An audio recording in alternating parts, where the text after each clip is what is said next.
Hello दोस्तों, untold story में आप सभी का स्वागत है। दोस्तों, आज हम बात करेंगे बॉलीवुड अभिनेत्री स्मिता पाटिल की। स्मिता पाटिल अपनी बेहतरीन अदाकारी और सादगी के लिए जानी जाती थी। स्मिता पाटिल हिंदी सिनेमा में 70 के दशक की सबसे मशहूर अभिनेत्रियों में से एक थी। उन्होंने 8 फिल्मों से लेकर बॉलीवुड मसाला फिल्मों में भी काम किया। स्मिता पाटिल अपनी फिल्मों के अलावा राज बब्बर के साथ अपने रिश्ते को लेकर भी खूब चर्चा में रही। दोस्तों, वीडियो पसंद आती है तो प्लीज़ इसे लाइक और चैनल को सब्सक्राइब ज़रूर करें। स्मिता पाटिल का जन्म 17 अक्टूबर 1955 को पुणे, महाराष्ट्र में हुआ। स्मिता पाटिल एक राजनीतिक परिवार से संबंध रखती थी।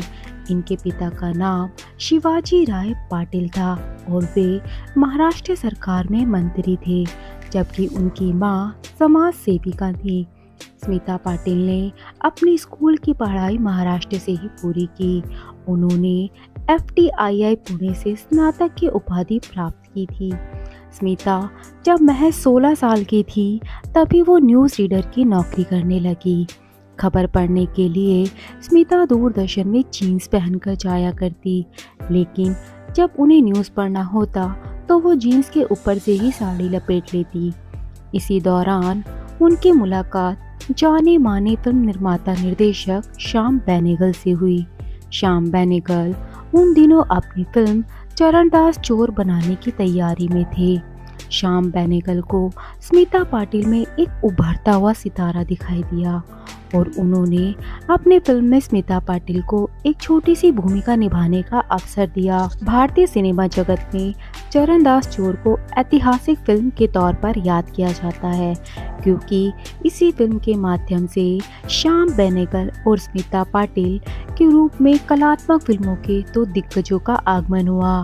श्याम बेनेगल ने स्मिता पाटिल के बारे में एक बार कहा था कि मैंने पहली ही नज़र में समझ लिया था कि स्मिता पाटिल में गजब की स्क्रीन उपस्थिति है और जिसका उपयोग रूपले पर्दे पर किया जा सकता है। फिल्म चरणदास चोर हालांकि बाल फिल्म थी, लेकिन इस फिल्म के जरिए स्मिता पाटिल ने बता दिया कि हिंदी फिल्मों में, खासकर यथार्थवादी सिनेमा में, एक नया नाम स्मिता पाटिल के रूप में जुड़ गया है। इसके बाद साल 1975 में श्याम बेनेगल द्वारा ही निर्मित फिल्म निशांत में स्मिता को काम करने का मौका मिला।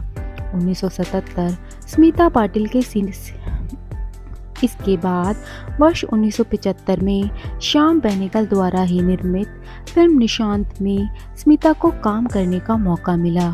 1977 स्मिता पाटिल के सिने करियर में अहम पड़ाव साबित हुआ। इस वर्ष उनकी भूमिका और मंथन जैसी फिल्में प्रदर्शित हुई। दुग्ध क्रांति पर बनी फिल्म मंथन में स्मिता पाटिल के अभिनय के नए रंग दर्शकों को देखने को मिले। इस फिल्म के निर्माण के लिए गुजरात के लगभग 5 लाख किसानों ने अपनी प्रतिदिन की मिलने वाली मजदूरी में से 2-2 रुपये फिल्म निर्माताओं को दिए और बाद में जब यह फिल्म प्रदर्शित हुई तो यह फिल्म बॉक्स ऑफिस पर सुपरहिट साबित हुई। सन 1977 में ही स्मिता की भूमिका भी प्रदर्शित हुई, जिसमें उन्होंने 30-40 के दशक में मराठी रंगमंच की अभिनेत्री हंसा वाडेकर की निजी जिंदगी को रूपले पर्दे पर बहुत अच्छी तरह साकार किया। फिल्म भूमिका में अपने दमदार अभिनय के लिए उन्हें 1978 में राष्ट्रीय फिल्म पुरस्कार से सम्मानित किया गया। मंथन और भूमिका जैसी फिल्मों में उन्होंने कलात्मक फिल्मों के महारथी नसीरुद्दीन शाह, शबाना आजमी, अमोल पालेकर और अमरीश पुरी जैसे कलाकारों के साथ काम किया और अपनी अदाकारी का जौहर दिखाकर अपना सिक्का जमाने में कामयाब हुई। स्मिता पाटिल को महान फिल्मकार सत्यजीत रे के साथ भी काम करने का मौका मिला। मुंशी प्रेमचंद की कहानी पर आधारित टेलीफिल्म सदगति उनके द्वारा अभिनीत श्रेष्ठ फिल्मों में आज भी याद की जाती है। स्मिता पाटिल ने 1980 में प्रदर्शित फिल्म चक्र में झुग्गी झोपड़ी में रहने वाली महिला के किरदार को रूपहले पर्दे पर जीवंत कर दिया। इसके साथ ही फिल्म चक्र के लिए उन्हें दूसरी बार राष्ट्रीय पुरस्कार से सम्मानित किया गया। 80 के दशक में स्मिता पाटिल ने व्यावसायिक सिनेमा की ओर भी रुख किया। इस दौरान उन्हें सुपरस्टार अमिताभ बच्चन के साथ नमक हलाल और शक्ति जैसी फिल्मों में काम करने का अवसर मिला, जिसकी सफलता ने स्मिता पाटिल को व्यावसायिक सिनेमा में भी स्थापित कर दिया। 80 के दशक में स्मिता पाटिल ने व्यावसायिक सिनेमा के साथ साथ समानांतर सिनेमा में भी अपना सामंजस्य बनाए रखा। इस दौरान उनकी सुबह, बाजार, फीकी पलके, अर्थ, अर्धसत्य, मंडी और मिर्च मसाला जैसी कलात्मक फिल्में और दर्द का रिश्ता, कसम पैदा करने वाले की, आखिर क्यों, गुलामी, अमृत, नजराना और डांस जैसी व्यावसायिक फिल्में प्रदर्शित हुई, जिसमें स्मिता पाटिल के अभिनय के विविध रूप दर्शकों को देखने को मिले। महज 10 साल के करियर में उन्होंने करीब 80 फिल्में की, जिनमें से ज़्यादातर हिट रहीं। साल 1985 में उन्हें पद्मश्री पुरस्कार से सम्मानित किया गया। अपनी अदाकारी से लोगों का दिल जीतने वाली स्मिता ने राज बब्बर के साथ अपने रिश्ते को लेकर भी खूब सुर्खियां बटोरी। 1982 में फीके पलके की शूटिंग के दौरान स्मिता और राज की मुलाकात हुई, जो बाद में प्यार में बदल गई। राज बब्बर पहले से ही शादीशुदा थे, लेकिन फिर भी दोनों एक दूसरे से प्यार कर बैठे। कुछ समय बाद दोनों ने साथ रहने का फैसला किया और राज अपनी पत्नी नादिरा को छोड़ स्मिता के साथ लिव इन में रहने लगे, जिसकी खूब आलोचना हुई। वहीं कुछ समय बाद स्मिता और राज ने शादी कर ली। स्मिता के इस फैसले से उनके माता पिता खुश नहीं थे। स्मिता की मां दोनों के रिश्ते के खिलाफ थी और उनका कहना था कि महिलाओं के लिए लड़ने वाली स्मिता किसी और का घर कैसे तोड़ सकती है। शादी के बाद दोनों के बीच का प्यार ज़्यादा समय तक नहीं चल पाया।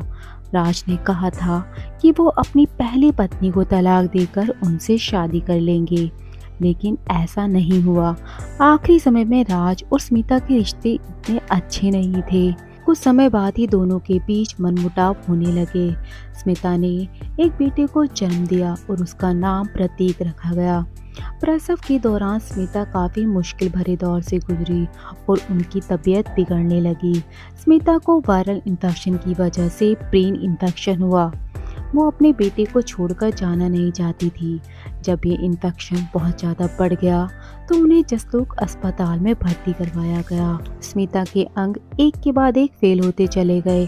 अपने बच्चे के जन्म के 15 दिन बाद ही 31 वर्ष की आयु में उन्होंने इस दुनिया को अलविदा कह दिया। स्मिता की आखिरी इच्छा थी कि जब उनकी मृत्यु हो तो उन्हें सुहागन की तरह सजाया जाए।